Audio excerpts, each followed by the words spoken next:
Well, you pinch on the shirt. That's easy, right? You just pinch the shirt Yeah, I instead of pinched on the shirt trying to put it on the instead of collar. Yeah. I just figured that out just Yeah. now. Yeah. All right, so we're rolling, and looks great. Awesome.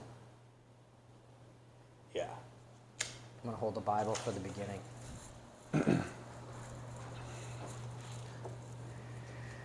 Maybe the whole time I'll hold it.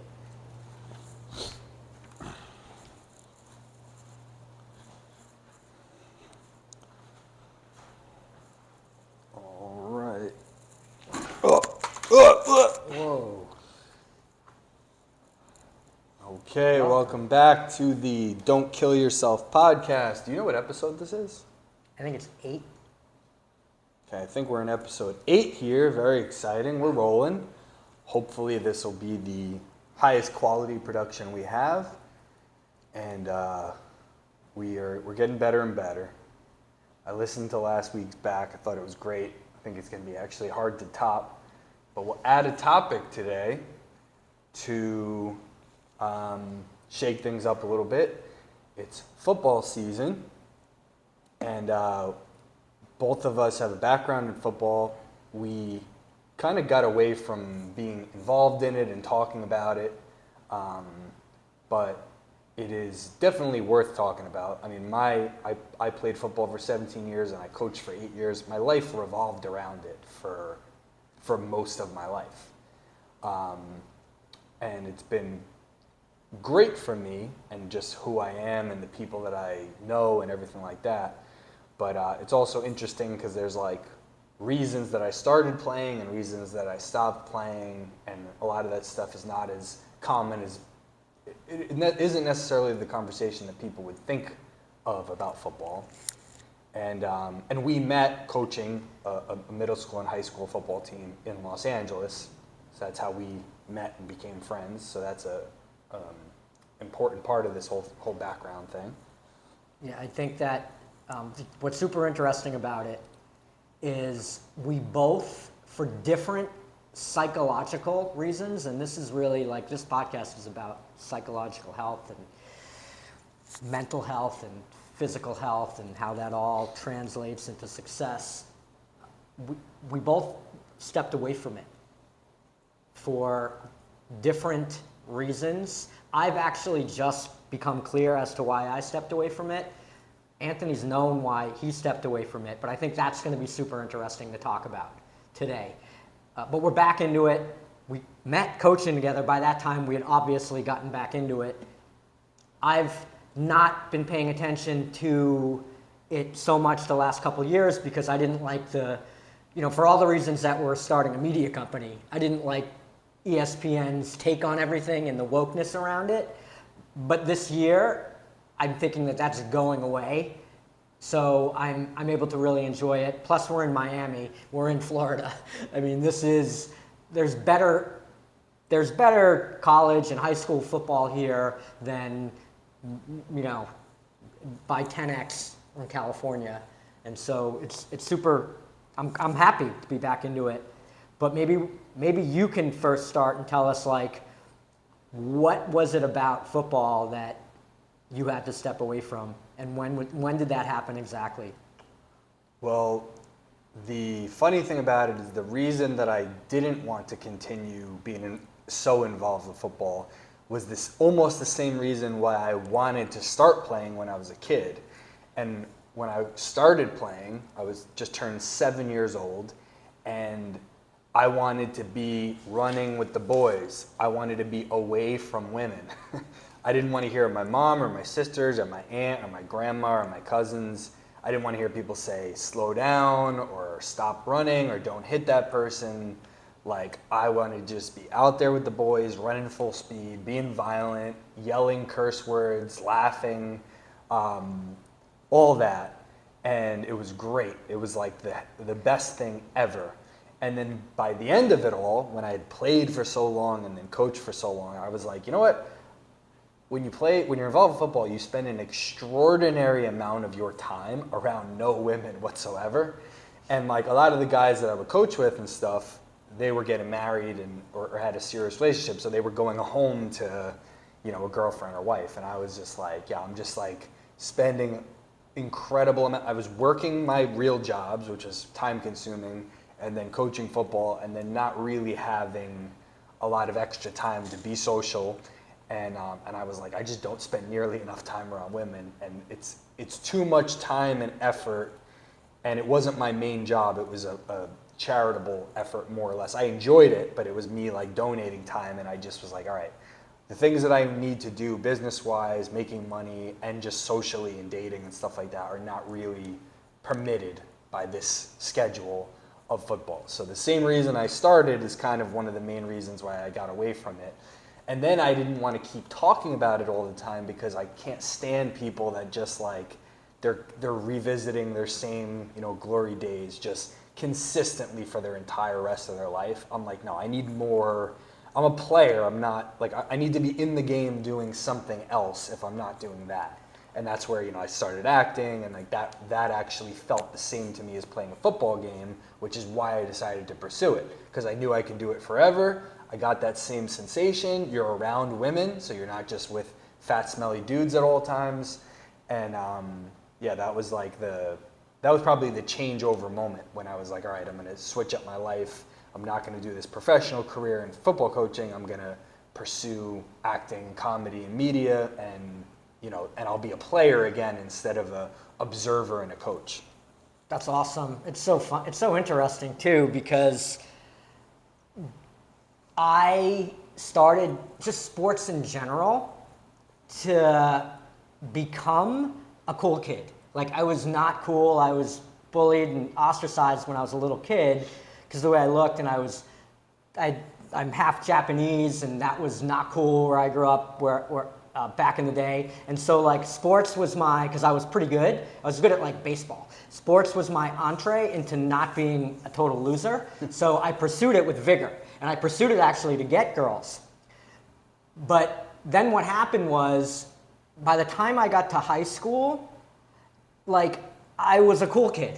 Like, I had all that I wanted. Mm-hmm. And what bothered me about my high school football career, and look, like, aesthetically, I was this overachiever because I was this little kid that was kicking ass. I really wasn't kicking ass, but that was on the field at least. Yeah. And so, like, I did get a lot of juice out of that, and I even got like an award, football scholar athlete award for my team. My team was awesome. Not a lot of scholars on that team, so it was not that difficult to get that award. But by the time I got to high school, I checked out, and it was this like going through the motions thing, which I hate so much. It was like phoning it in. Mm-hmm. And so I just underachieved. Like, I underachieved. Like, my best baseball games were played on the small field. Mm-hmm. And like, by the time I was a senior in baseball, I was just a starter, but terrible. Football, I just didn't try. And like, I hated that about myself.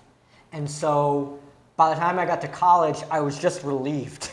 I was relieved to not have to do this anymore, and to not have to try so hard to be cool. And the crazy thing is that with football, that game is so great that you get the lessons anyways, even though I have a lot of like self-loathing about my own performance still on the field or off the field, or like not trying to play more, and all this psychological stuff that I still have with me, obviously.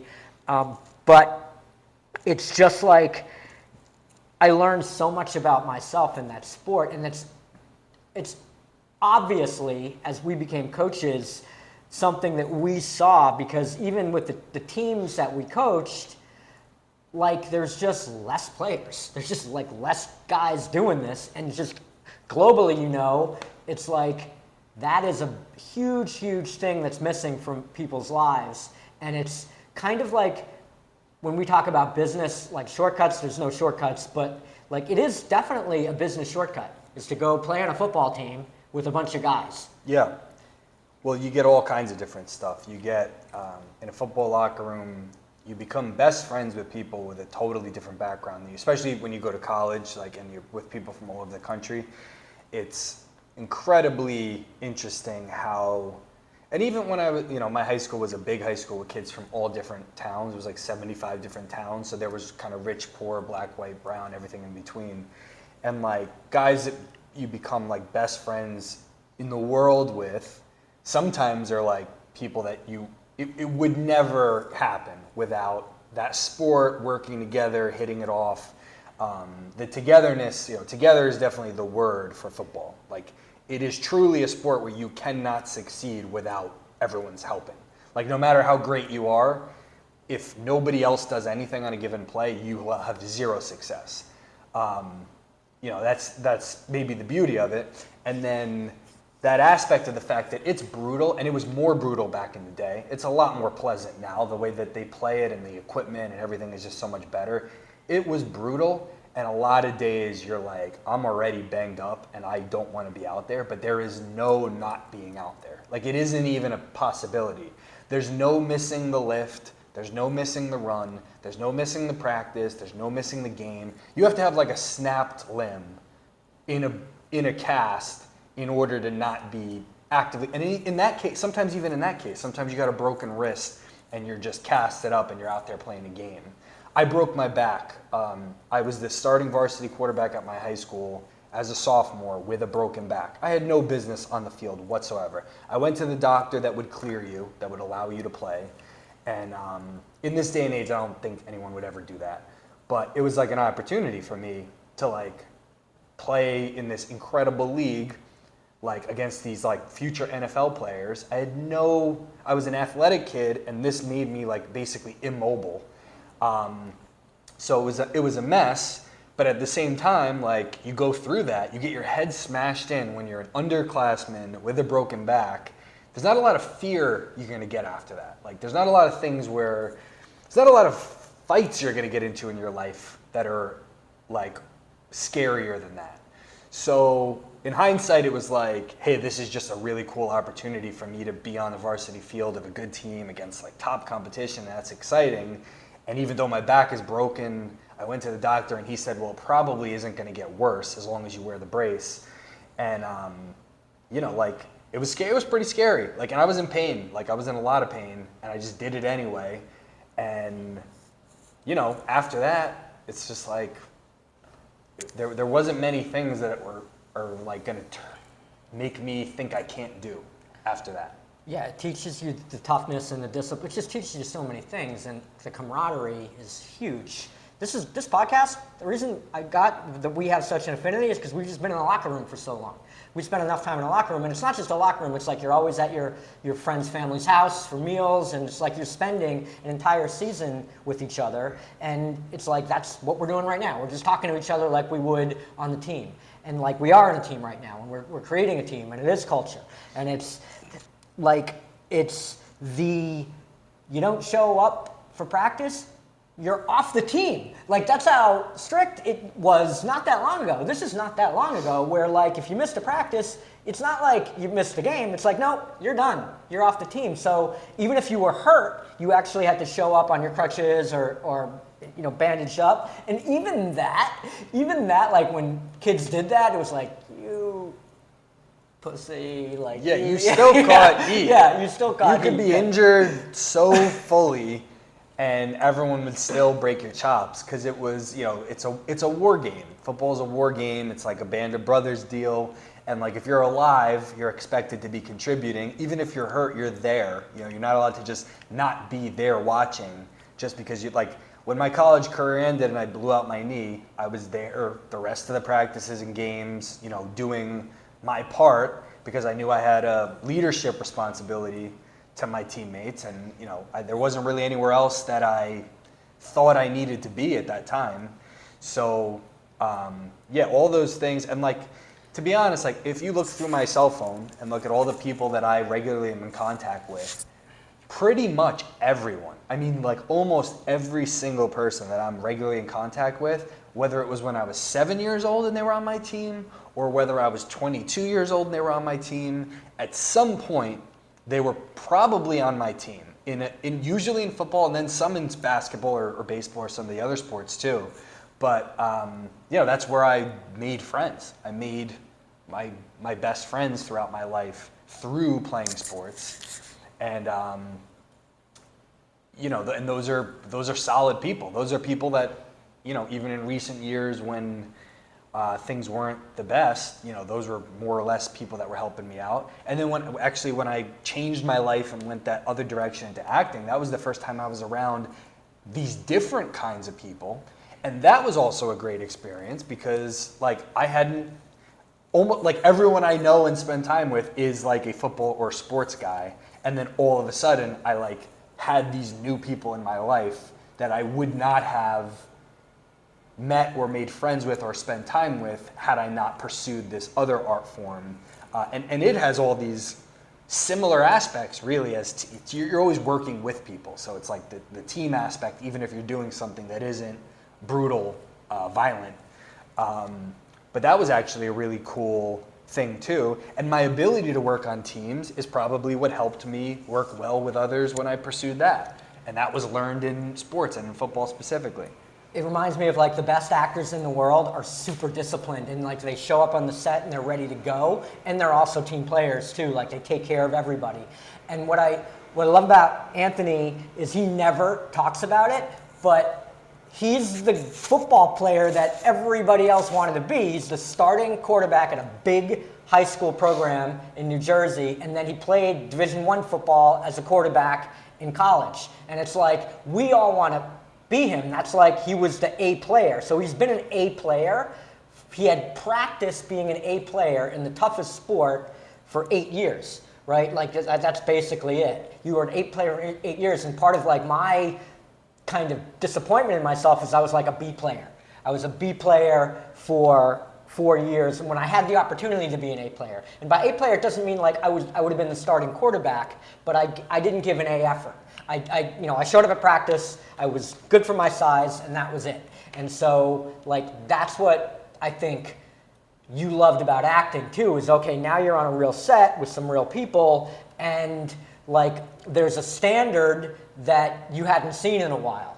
There's a standard that you hadn't had to kind of rise to for a long time. Sure. And that was it. Oh wow, this is real. There's real people here. I've got to do my job here, and I'm actually, it gives me an opportunity to be a quarterback again.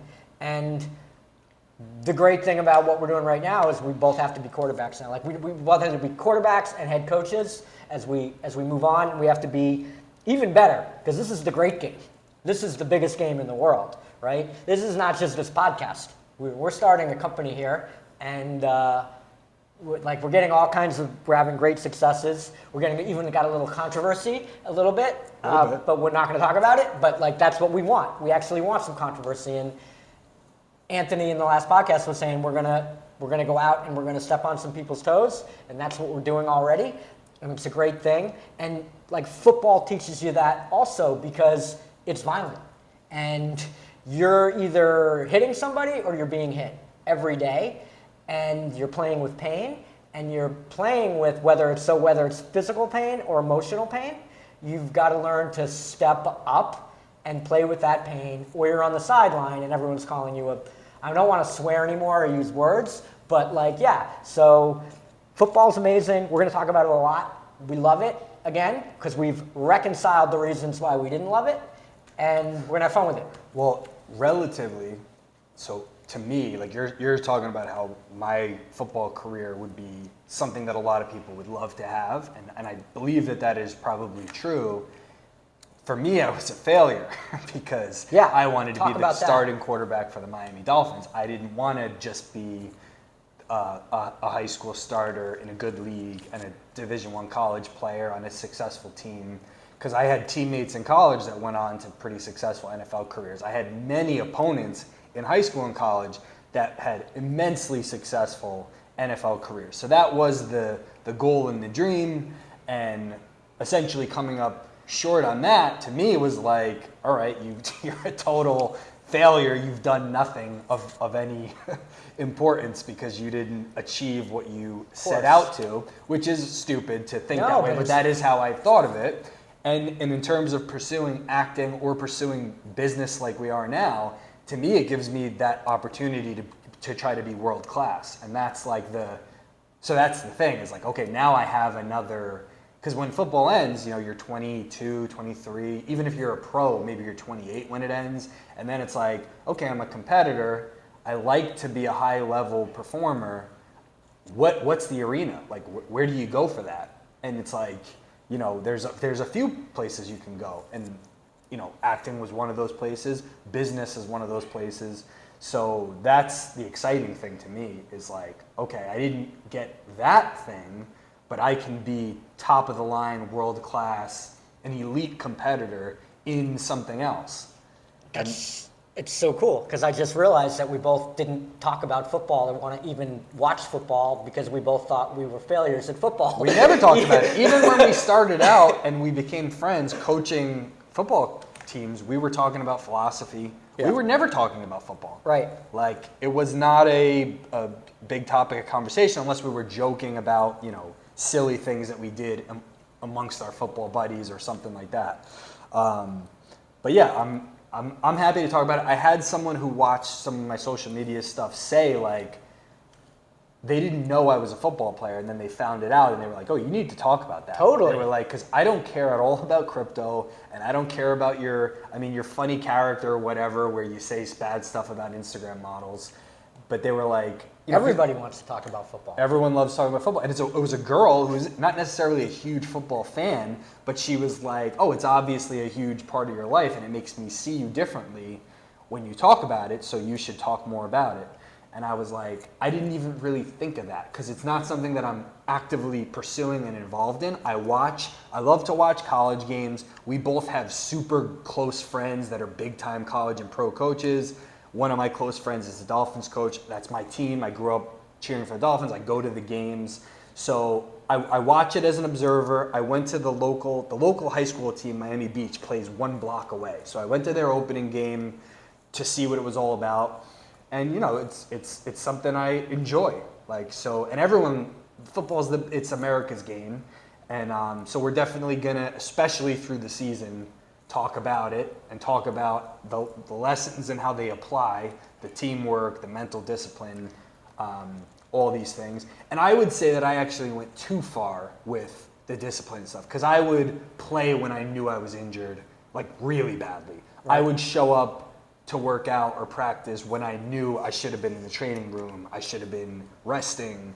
You know, I overdid it. Yeah, but that's leadership too.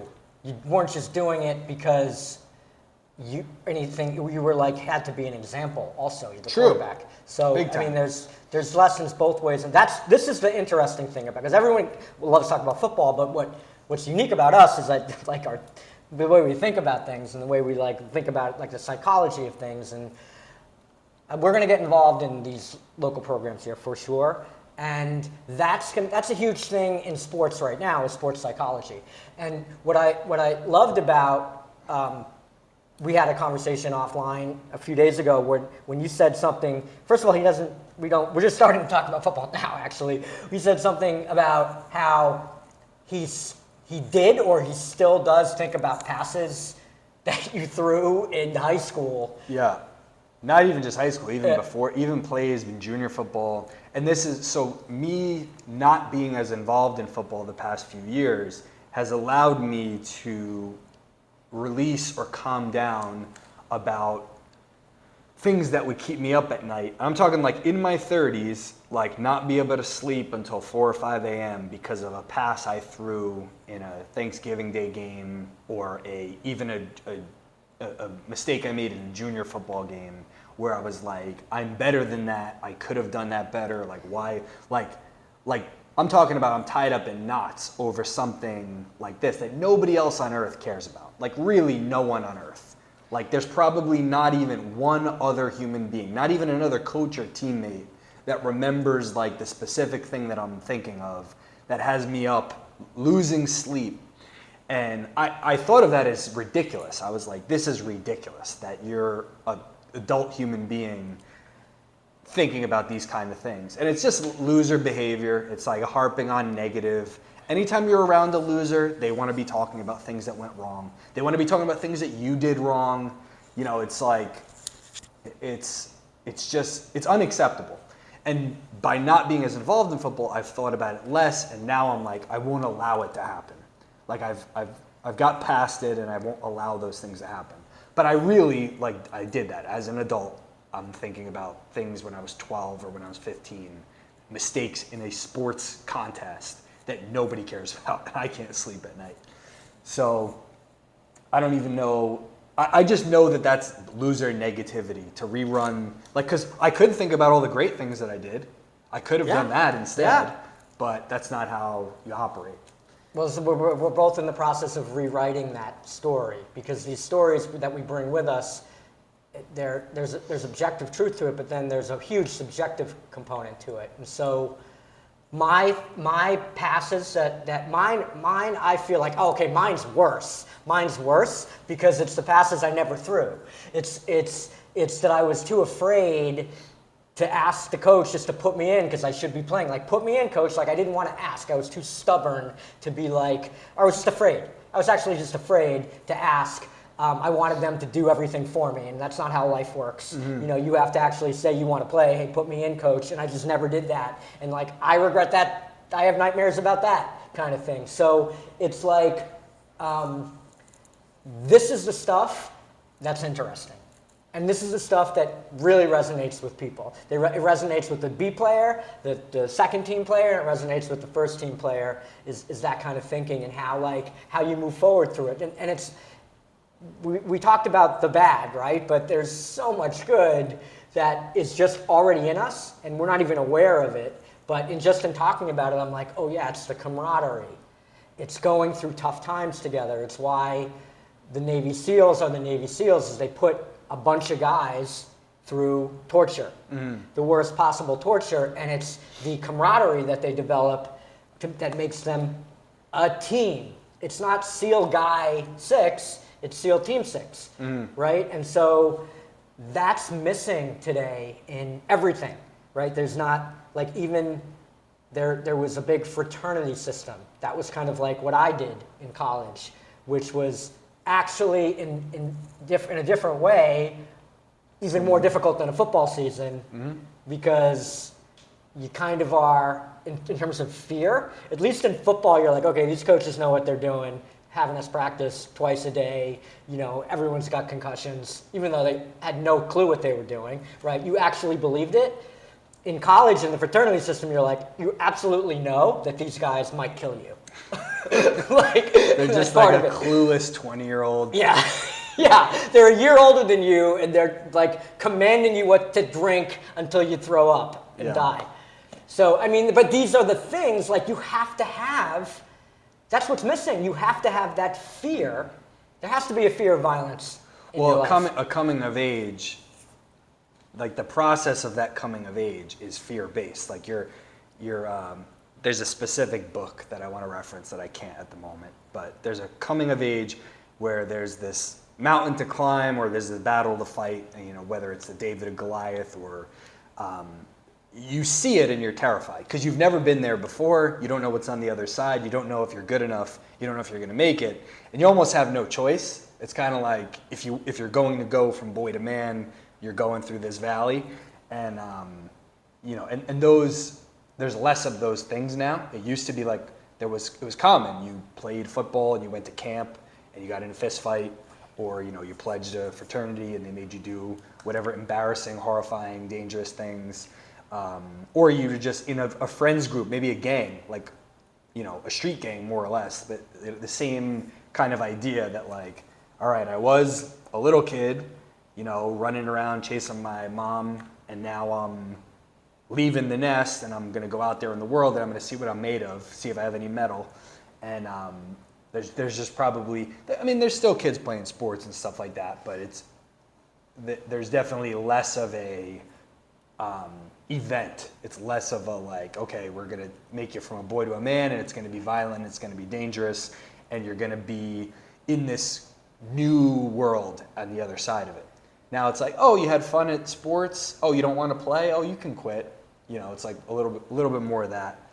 That was never the case. It was like, even if you hated it, usually parents would be like, you have to play the whole season. Yes. You don't have to play again next year, but you're not allowed to quit halfway. There was at least that much pressure. Yes. Well, good parents are still doing that. But That's good. mediocre parents, and look, if it's just most parents are mediocre, is they're just everything's softer, everything's easier. It's just objectively true, and so you're robbing what you're doing. You're robbing men, you're robbing boys of the opportunity to become men, Yeah. and they stay kind of in that boy state forever. All right, I'm going to start and stop. Yeah, start and stop. And we'll move to. And the next topic. Well, so we'll kind of stay with this, but it'll be coaching and parenting these kids as opposed to our careers as players, more of our Coaching coaching. and parenting, because we're really parents. We're the best parents in the world. Yeah, that If was. you want to